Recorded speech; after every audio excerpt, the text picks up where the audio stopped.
Hey everybody, welcome to Small Group. I'm super excited about this final discussion in the Famous series. We've been in this series for 5 weeks, asking the question, how can we make God famous for the right reasons? So instead of making him infamous, we're aimed at making him famous. And we concluded this talk with talking about work and what does it mean to work and be a Christian at the same time. And ultimately asking the question, are we making God famous by how we conduct and carry ourselves when we're at work every single day? Do you remember the old days? Some of you don't because you're way too young, but some of us remember the days where everybody had one job.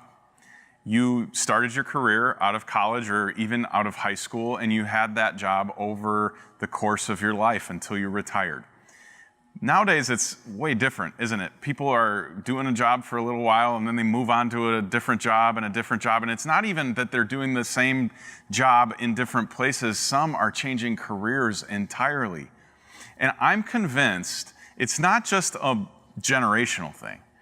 It's something that we're longing for, something that we want. We get to this place very quickly where we hate our job, where we start to feel like I'm not valued in my job, or my job is not actually making a difference in the world, or I don't have energy when I wake up in the morning. I'm not excited to go to work. And so a lot of us get to this place quickly where we go, I don't want to do this anymore. I've got to go find something else to do that will hopefully give me the things that I'm looking for in my work. And what I've encouraged us to do is, instead of looking at our work as the thing that's going to give us a sense of fulfillment and the thing that's going to make us feel whole and complete, we start looking at something different.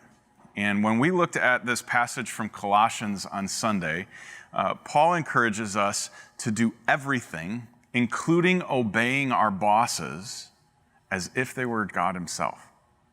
And so instead of doing things for your supervisor or for your manager, you're doing things for Jesus. Now that changes how you're going to do them. That changes the degree that you're going to shoot for when you're doing them. You're going to do them with excellence. It's going to change everything about the way you navigate your workday. It changes the point of why you do what you do. It becomes more than just getting a paycheck. It becomes more than just being a contributing member of our society. You are actually serving God in everything that you do, including going to work. And so I pushed us to engage our hearts in our work again. Oftentimes it's just our hands. We're just doing the thing that we've been asked to do that gets the paycheck at the end of the week.